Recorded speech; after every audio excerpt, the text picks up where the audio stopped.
ngabiringiye Uwiteka ngo hari ukuntu bameze ngo nk'umusozi wa Siyoni yego utabashaka kunyeganyezwa amen ahubwo ngo uhora uhamye amen iteka ngo kw'imisozi gusa Yerusalemu ngo ni kwiteka gusaba amen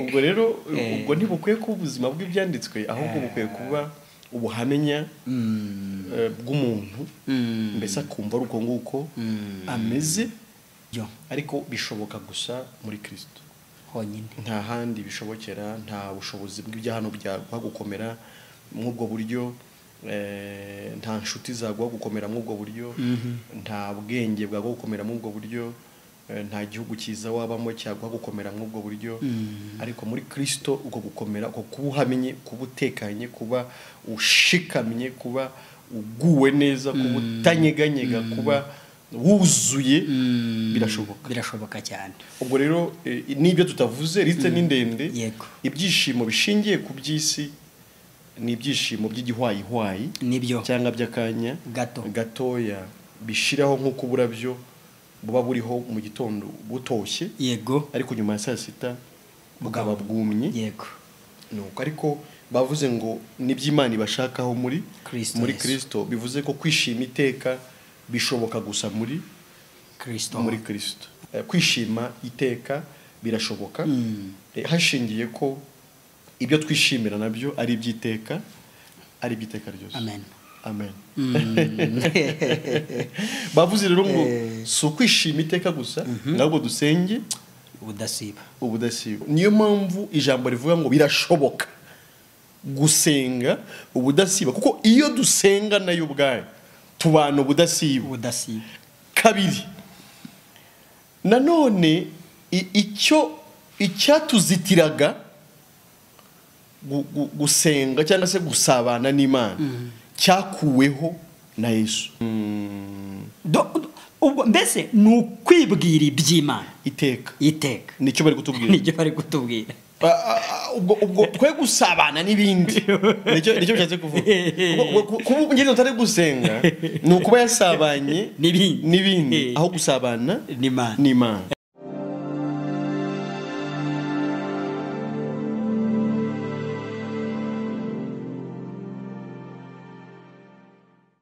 turabasuhuje bakunzi b'ubutumwa bwiza bakunzi ibiganiro byacu tunyuza ku mbuga nkoranyambaga zitandukanye harimo na YouTube channel Ijuru NTIRIKORERWA TV ariko hakaza na TikTok hakaza na Instagram ndetse na Facebook page nazo zitwa gutyo turabasuhuje cyane tunabashimira ko mukomeza kubana natwe mu biganiro by'ubutumwa bwiza tugenda dutambutsa ariko nanone nkibwira ko impamvu mukomeza kubana natwe ni byiza mukomeza kugenda mubona mu biganiro bigiye bitandukanye mugenda mukurikira ku mbuga zacu mukomeze rero mu twereke ko turi kumwe no kuri turabakunda turabishimira cyane mukomeze mubane natwe kandi mukomeze murarike n'abandi kugira ngo dusangire ibyiza bibonerwa muri Kristo Yesu yewe uvuga ni Emile&Mugisha Imana ndomubwiriza butumwa bwiza bw'ubuntu bw'Imana nagiriwe ubuntu n'Imana imishurira umurimo yakoze muri Kristo Yesu wo gukiza abari mu isi impereza no kuwizera nuko ndakira ngira urupfu rw'iteka mpabwa ubugingo buhoraho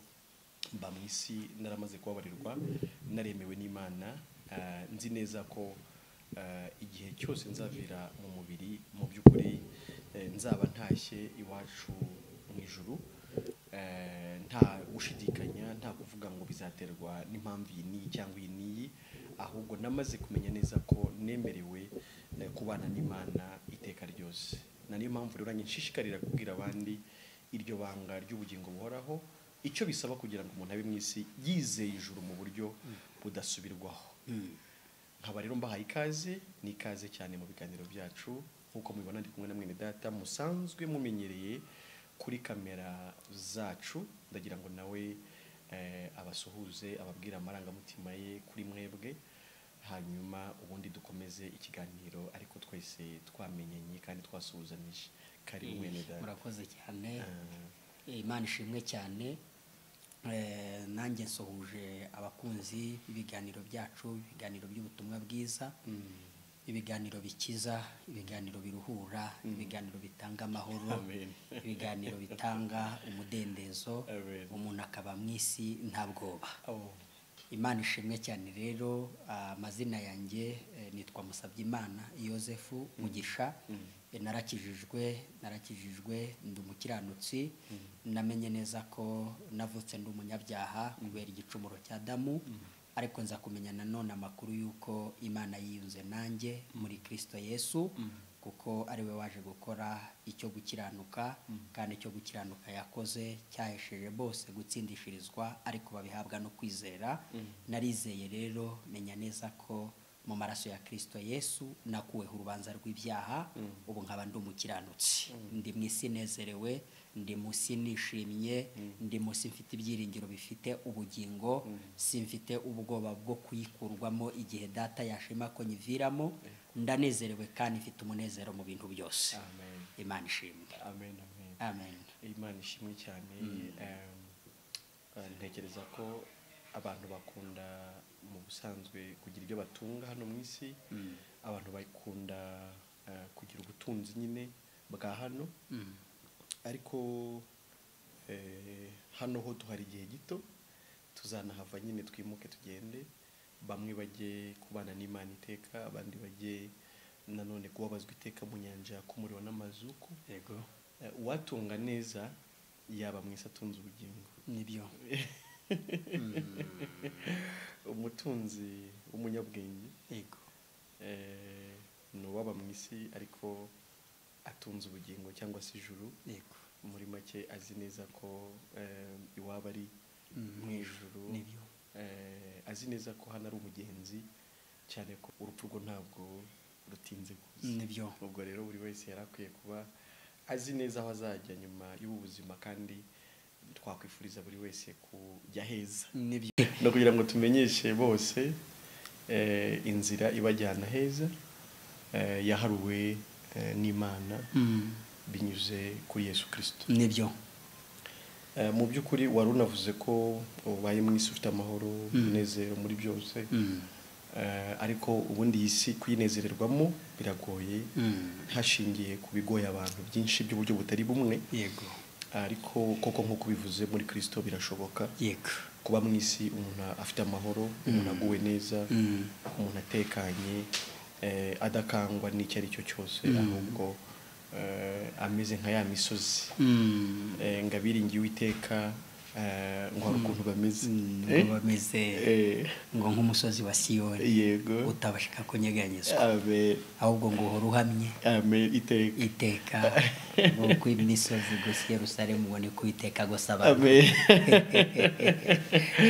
Ubwo rero ubwo ntibukwiye kuba ubuzima bw'ibyanditswe, ahubwo bukwiye kuba ubuhamenya bw'umuntu, mbese akumva ari uko nguko ameze, atari ibyo asoma, atari ibyo asomerwa, ahubwo umutima we ari uko nguko umeze, yarahindutse icyo ijambo ry'Imana rivuga cyo. Urakoze cyane. Ubuzima bwabyo, umutima nyine koko nibyo, ukaba uhamye, nibyo, ukaba utekanye, nibyo, nyine nk'umusozi nyine, nibyo, utabasha kunyeganyezwa. Nubwo ibinyeganyeza biba bihari, byo bitabura, ariko umutima w'umuntu ukaba uhamye, utekanye, uguwe neza. Nibyo. Ariko bishoboka gusa muri Kristo honyine, nta handi bishobokera. Nta bushobozi bw'ibyahano byaguha gukomera mw'ubwo buryo, nta nshuti zaguha gukomera mw'ubwo buryo, nta bwenge bwaguha gukomera mw'ubwo buryo, nta gihugu cyiza wabamo cyaguha gukomera mw'ubwo buryo. Ariko muri Kristo uko gukomera, uko kuba uhamye, kuba utekanye, kuba ushikamye, kuba uguwe neza, kuba utanyeganyega, kuba wuzuye, birashoboka cyane. Reka wenda twifashije n'amagambo abihamya ari mu Batesalonike, mu rwandiko rwa mbere Pawulo yandikiye Abatesalonike, turasoma igice cya 5. Yego. Umurongo wa 16 na 7 ndetse n'8, ni 30 gusa. Tugira ngo dusome noneho tuyunguraneho, yego, turebe mu by'ukuri ubwo buzima bwiza Imana ihereza abantu kandi bakiri hano mu isi. Wadusomera? igice cya mbere umurongo wa 15 na 16 na 7 n'8. yego haravuga ngo mwishime iteka musenge ubudasiba mu bibaho byose muhore mushima kuko ari byo Imana ibashakaho muri Kristo Yesu. Amen. Amen. 19 akavuga ngo ntimukaze naho ngaho gusa 16 17 18 mwishime iteka musenge ubudasiba mu bibaho byose muhore mushima yego kuko ari byo Imana ibashakaho muri Kristo Yesu. Amen. Ni amagambo meza ariko tugira ngo turebe mu by'ukuri ni ibyanditswe gusa cyangwa birashoboka. Birashoboka. Ese ni ibyanditswe gusa cyangwa birashoboka? Irya mbere rikomeye baravuze ngo mwishime iteka. Mbese tugomba kwishima iteka. Ariko tekereza umuntu wabaho yishimye iteka. Nyine ubundi sinzi niba tujya tumenya ubutunzi bw'ukuri. Ariko nta butunzi bwaruta kuba wishimye iteka ryose. Yego. Kuba umuntu yishimye iteka ryose. Niko bari kutubwira. Yego. Mwishime iteka. Ariko se mwino si iyo iriho ibishimisha n'ibibabaza, iriho ibitagenda, iriho abatwanga, iriho indwara, iriho ubukene, iriho ibifungo, iriho ibihombo, intambara n'impuha z'intambara, kwishima iteka byashoboka gute? Ariko hepfo batanze igisubizo ngo kuko ari by'Imana ibashakaho hehe muri Kristo Yesu. Bivuze ko muri Kristo Yesu kwishima iteka byo birashoboka. Ariko icyo mba numvamo nuko icyo umuntu yishimira nacyo ubwacyo muri Kristo ni icyiteka. Nibyo. Sinzi wenda ku kantu mvuze niba kumvikanye neza, ariko icyo twishimira muri Kristo n'ubundi cyo ni icyiteka ryose. Akaba ariyo mpamvu kwishima iteka bishoboka. Nibyo. Kuko igituma umuntu atishima ni uko hari icyo yatekerezaga kugeraho, kubona, hari uko yifuza ko ibintu bigenda, ariko bikaba bitagenze neza uko yabishaka. Bityo rero ntiyishime. Sibyo? Nibyo. Nuko hari ukuntu nashakaga ibintu, hari ukuntu nabitekerezaga, hari ukuntu byagombaga kumerera, ariko ntibyabaye nk'uko nabishaka. Noneho rero nkababaraho kugira ngo nishime.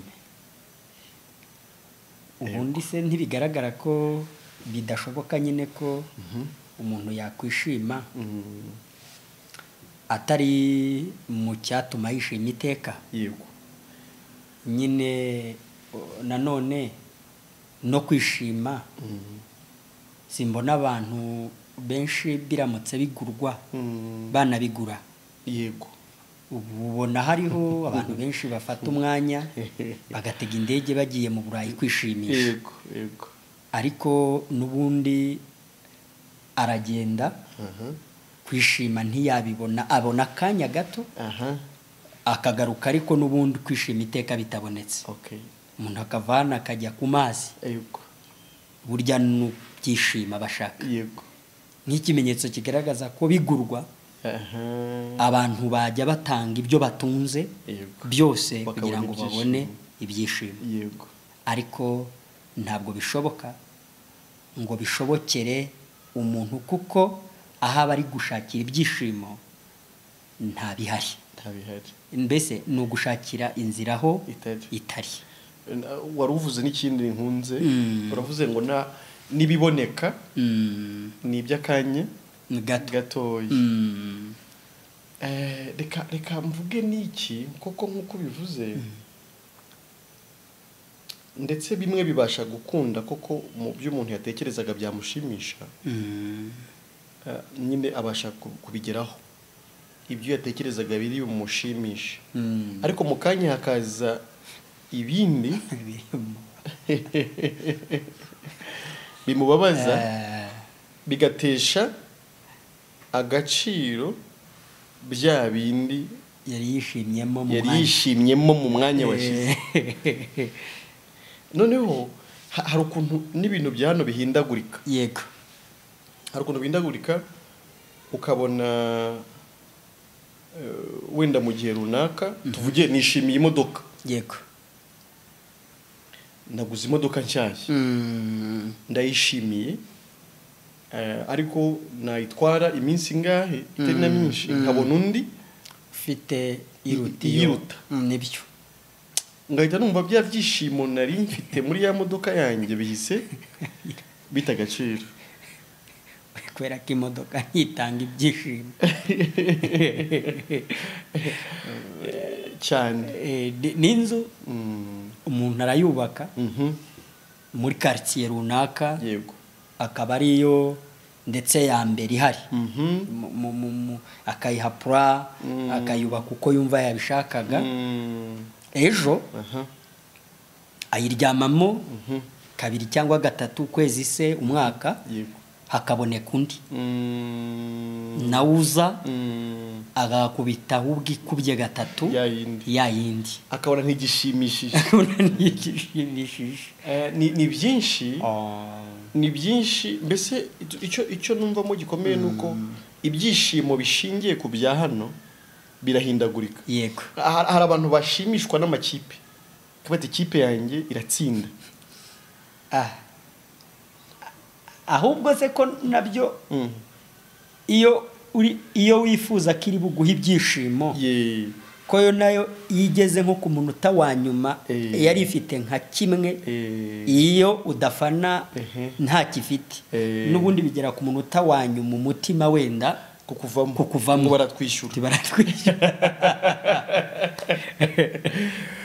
Urumva ko ibyishimo hari n'ubwitsinda ariko ukishima umwanya muto n'ubundi bari bati wasanga ubutaha tutazatsinda. Azadutsinda tu. Wakumva ngo umukinnyi runaka yavunitse atubwo yavunitse basi noneho. Mwataka twari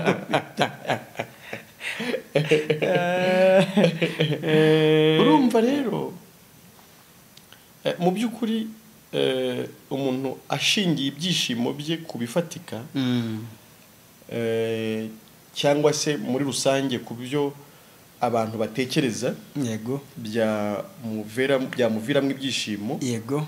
cyangwa se byabaviramo ibyishimo. Yego. byarangira atishimye. Nibyo. Byarangira atishimye kuko bisa nko kubaka ku musenyi. Yego. Yego. Ni ukubaka ku musenyi. Yego. Ni ukubaka ku bintu bisenyuka. Yego. Bisenyuka mu kanya gato. Mu kanya gato ako guhumbya no guhumbura. Ku buryo atari ibintu byo kwishingikirizaho. Gutekereze ko abiboneramo. Gutekereze ko abiboneramo ibyishimo. Kandi ubwo tugerageje gufata bike. Yego. Bishoboka. Ariko n'ibindi byose burya nuko bimeze. Umuntu yishimira ubuto bwe n'ubwiza bwe. Ariko uko iminsi ishira akabona biragenda bihinduka. Akabona biragenda bihinduka. Yego.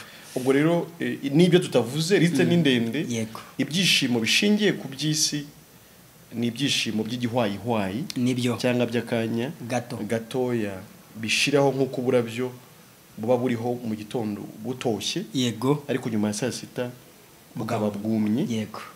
Nuko ariko bavuze ngo niby'Imana ibashakaho muri Kristo bivuze ko kwishima iteka bishoboka gusa muri Kristo. Amen. Ariko iyo tuvuze muri Kristo tuba dushatse kuvuga iki? Tuba dushatse kuvuga umuntu ushobora kwishima iteka ni umuntu wamaze gusobanukirwa ko muri Kristo Yesu yababariwe ibyaha bye byose. Amen. Yego. Nicyo bivuze. Yego. Muri Kristo. Yego. Hari ubwo wavuze ngo impamvu yo kwishima iteka muri Kristo impamvu bishoboka. Yego. Nuko aho kwishimira naho ari aho iteka. Amen. ni ukwishimira mu witeka kuko ni uwiteka nyine ariko tukanashimishwa n'ibyiteka nanone twaherewe muri uwo witeka. Amen. Amen. Amen. Kimwe mu byo twishimira rero muri we ni uko muri we twogejwe ibyaha byacu byose mu buryo bw'iteka ryose. Sibyo? Yego. Bityo rero tukaba tuzi neza ko ibyo bintu bitazahinduka kubera ko ari ibyiteka. Ngo ejo wenda Imana ibe yisubiyeho ntibe kitwita abakiranutsi, ntibe kitwita abera, ntibe kitwita abaziranenge. Yego. Wenda yisubiyeho. Yego. Ahubwo twamenye ko muri Kristo twababariwe ibyaha byacu byose mu buryo bw'iteka ryose. Ibyo rero bituma twishima iteka ryose. Niyo fondasiyo yo kwishima iteka. Kubera ko ubwo icyo gihe n'umuntu aba yakuwe mu mwijima. Yego. Noneho yinjiye mu mucyo. Yego. Icyamubuzaga kwishima noneho aba yagitaye. Yego. Yashyingiriye ibyo kwishima. Yego. Kandi nyine biranumvikana no mu byanditswe havuga ngo n'uwiteka. Nuko uwiteka yarakwiriye gutanga ibyiteka. Amen. Amen. Ikindi urumva ko noneho ibyiringiro byacu ntabwo bigishingiye kubishira. Hari ukuntu Paulo bivuga mu ba Filipi avuga ngo ariko twebweho iwacu ni mu ijuru. No mu gitabo mu cy'Abakolosayi. Yego. Mu gice cya 3 aravuga ngo tujye duhoza umutima kubiri mu ijuru. Apana ibiri hano. Ubwo kwishima iteka bishoboka mu gihe nanone hariho guhoza umutima kubiri mu ijuru. Hariho guhora tuzirikana ko ibya hano n'ubundi tubifite kandi ko tubirimo kandi ko tubibayemo igihe gito. Yego. Ariko ko atari wo mugabane wacu, atariyo gakondo yacu. Bityo kuko bihindagurika byaba byanakozweho. Yego. Umuntu akamenya ngo n'ubundi si byo byanjye. Mu witeka ntihakorwaho. Hari ibindi mfite by'agaciro kanini. Amen. Kandi bidakorwaho. Nibyo. Hari ikindi kintu gitera abantu ubwoba mu buryo busanzwe, urupfu. Yego. Iyo umuntu atekereje ko uko byamera kose uyu mubiri we uzapfa. Yego. N'ibyari ibyishimo bihinduka ikibazo, bihinduka agahinda n'umubabaro. Ariko ku mukiranutsi sibyo, kuko Paulo abigarukaho n'ubundi mu Bafilipi akavuga ngo ariko nyine twebweho iwacu ni mu ijuru. Arongera mu gice cya mbere akavuga ngo kubwanjye kubaho ni Kristo no gupfa ni inyungu. Ibyakakubereye noneho impamvu yo kubabara bigahinduka inyungu. Amen. Ukumva rero umuntu ubayeho gutyo ntabwo afite gutinya ikintu icyo ari cyo cyose. Abazi ngo mbayeho mfuye byose birahwanye, ndetse gupfa bimbereye inyungu kurusha, kuko aho njya ni heza kurushaho aho mvuye uyu munsi. Paulo rero bigatuma noneho atunga umutima unezerewe. Yego. Ariko ibyo si ibyiringiro bya Paulo, ahubwo ni ibyiringiro by'abera aho bava bakagera. Kwishima iteka birashoboka hashingiye ko ibyo twishimira nabyo ari ibyiteka ryose. Amen. Bavuze rero ngo si ukwishima iteka gusa, ahubwo dusenge ubudasiba. Si ukwishima iteka gusa, ahubwo ni no gusenga ubudasiba. Iki kintu kirakomeye nacyo. Kirakomeye. Ubwo no gusenga ubudasiba nyine twasobanuye umuntu ufite ibyiringiro bizima by'uko yakuweho urubanza rw'ibyaha. Ubwo ni umukiranutsi. Ubwo noneho n'Imana ijambo ryayo ryaravuze ngo gusenga k'umukiranutsi kugira umumaro mwinshi iyo asenganye umwete. Noneho rero akwiriye no gusenga ubudasiba. Hari ubwo rero abantu batekereza ko gusenga ubudasiba ari ukuba nafasha y'ibiri ayitatu nkajya muri murya, nkajya kizabonwa, nkajya kanyarira mu rubavu rw'umukiza, no muri banguka ngo utabare, n'ahandi abantu benshi bitiriye ko bajya gusenga. Ariko mu by'ukuri gusenga ubudasiba k'umukiranutsi, kubera ko noneho we aba ari kuganira n'umubyeyi, aba ari kuganira n'Imana, noneho arasenga. Ariko no gusenga nabyo ubudasiba ni ugusengera nyine mu ijambo ry'Imana, kuko kwishima iteka byabonetse. Burya umuntu wishimye iteka ashingiye ko afite ibyiteka, ari no gusenga ariko yibwira ijambo ry'Imana. Mu by'ukuri dufatiye aho ngaho wari uvugiye, uvuga ko kuba umuntu asenga ni uko nyine aba asabanye n'Imana. Iyo uganira nayo, usabana nayo, ubusenga nyine. Kandi reka mvuge ko none tudasenga Imana nk'abayishaka ahantu kure, ahubwo ku mukiranutsi n'ubundi Imana ituye muri we. Amen. Ubwo ituye muri we rero niyo mpamvu ijambo rivuga ngo birashoboka gusenga ubudasiba, kuko iyo dusenga nayo ubwayo tubana ubudasiba. Kabiri, nanone icyatuzitiraga gusenga cyangwa se gusabana n'Imana cyakuweho na Yesu. Icyatumaga habaho kumva harimo intera hagati y'umuntu n'Imana cyakuweho na Yesu. Ubwo cyavuyeho rero gusabana nayo, ubwo noneho iteka ryose byagira ute? Birashoboka. Ahubwo ubwo nyine umukiranutsi ubwo we ahora nasabanye n'Imana. Ahubwo we akwiriye kutarangara. Kuko iyo mvuga kutarangara si uguta Imana, kuko yo ntushobora kuyitakaza, kuko yo ituye muri twe. Yavuze ko izakorera muri twe, ikagendera muri twe. Noneho keretse urangaye gusa, ahubwo ntumenye ko iri muri wowe, ko ituye muri wowe, ko ukwiye gusabana nayo iteka. Ubwo mbese ni ukwibwira iby'Imana iteka. Nicyo bari kutubwira. Ubwo twe gusabana n'ibindi nicyo bishatse kuvuga. Kuba ngeze utari gusenga ni ukuba yasabanye n'ibindi aho gusabana n'Imana. Niyo mpamvu rero nyine tuba turi no kwiga ijambo ry'Imana, ni ukugira ngo noneho tumenye uwo mwifato ukwiriye noneho abakiranutsi. Mwishime iteka, musenge ubudasiba.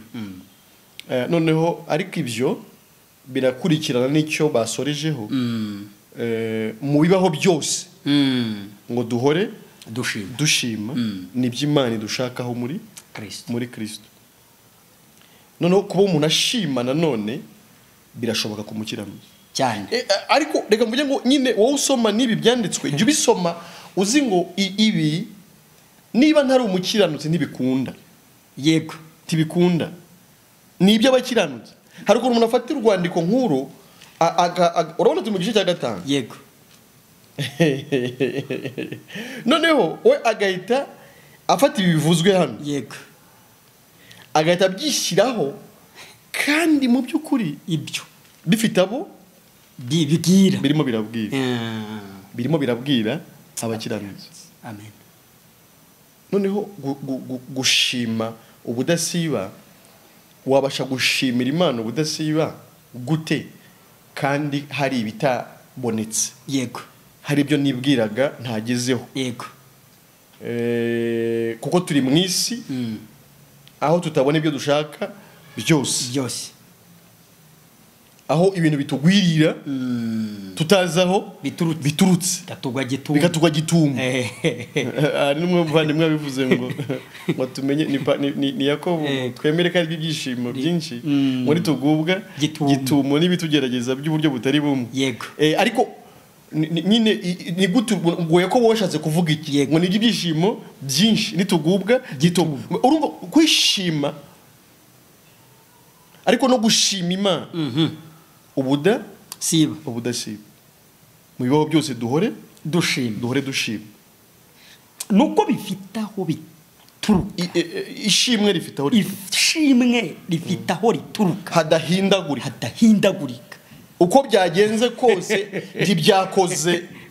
ntibyakoze ku ishimwe ryanjye.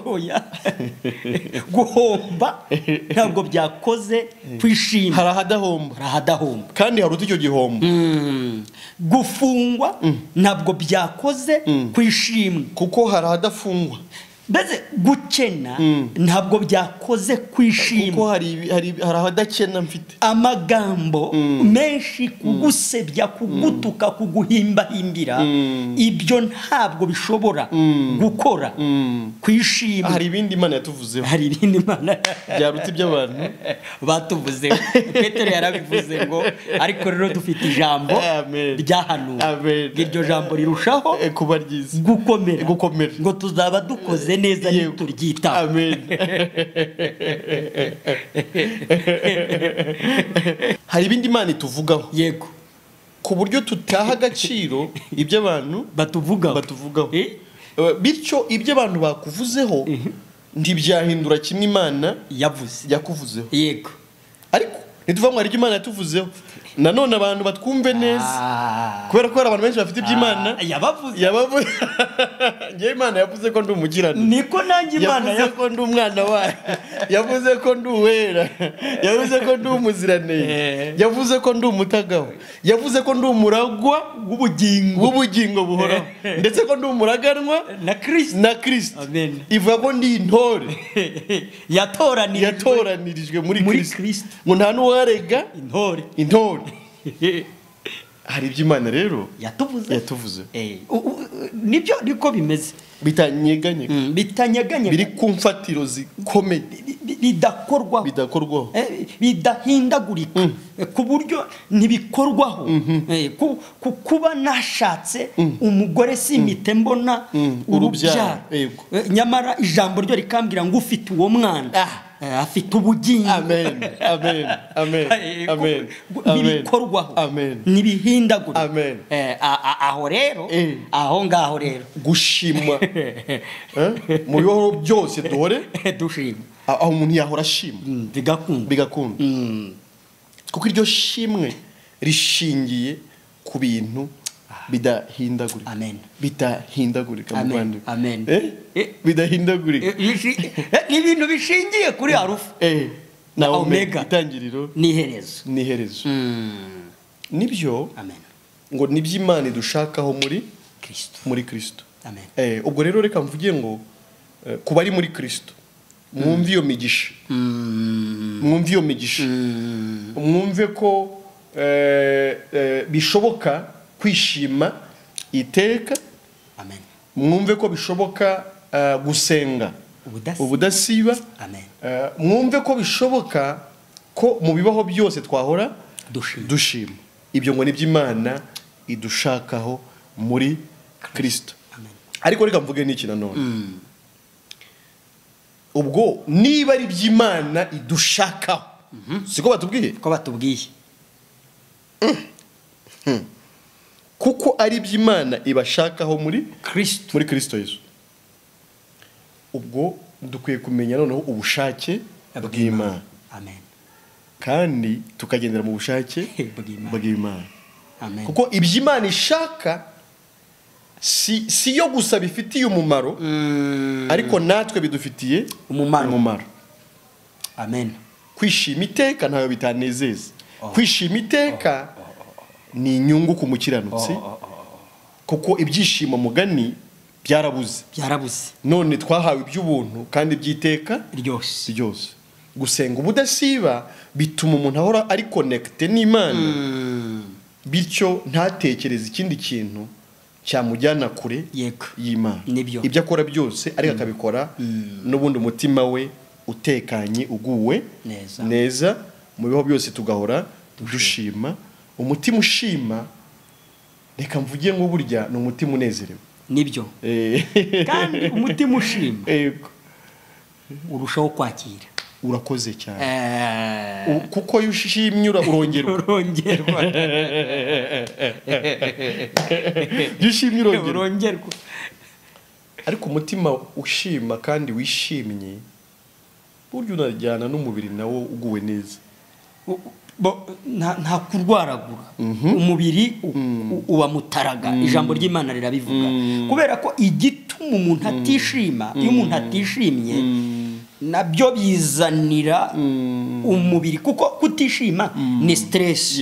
Uba wumva hari ibyo wabuze, hari ibyo wahombye, hari icyo wasiga bagusize wageze, none ukutekereza nabyo ubwabyo bigatuma umubiri nawo ugira imikorere mibi.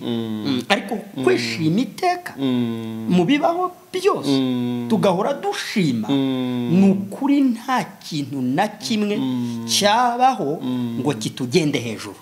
Ubituma n'ibindi byose bimera neza. Numva dushimiye Imana kubw'imigisha yadushiriye muri Kristo, kandi y'ubuntu idafite ikindi kiguzi. yamuduhanye n'ibindi. Ibyo bindi hari igihe abantu bataba babisobanukiwe, ariko ubu Imana kugenda noneho ibidetaye. Nibyo. Ibidetaye ibyo bintu yaduhereye muri Kristo Yesu, kandi ku buntu ntawabura kwishimira. Wishimwe ryacu rifitaho rishingiye hafatika. Kandi hiteka ryose. Ariko namwe bakunzi bacu, mwe mudukunda kandi muduhoza ku mutima, namwe turabashimira. Kubera ko tuzi ko mudukurikira, kubera ko tuzi ko mutwumva, niyo mpamvu dushishikarira kubagezaho ibiganiro by'ubutumwa bwiza. Mukomeze rero mubane natwe, mukomeze mutwereke ko turi kumwe. Utarakanda subscribe abikore, ubwira abandi amakuru y'ibyiza uri kubonera kwicano, wibyihererana. Hanyuma ibiganiro byacu nakagaruka. Umuntu rero yasoza avuga ngo imigisha Imana itanga, kuko tubonye ko ari myinshi tuvuze mikeya, ibe kubera bayo none n'iteka ryose. Amen.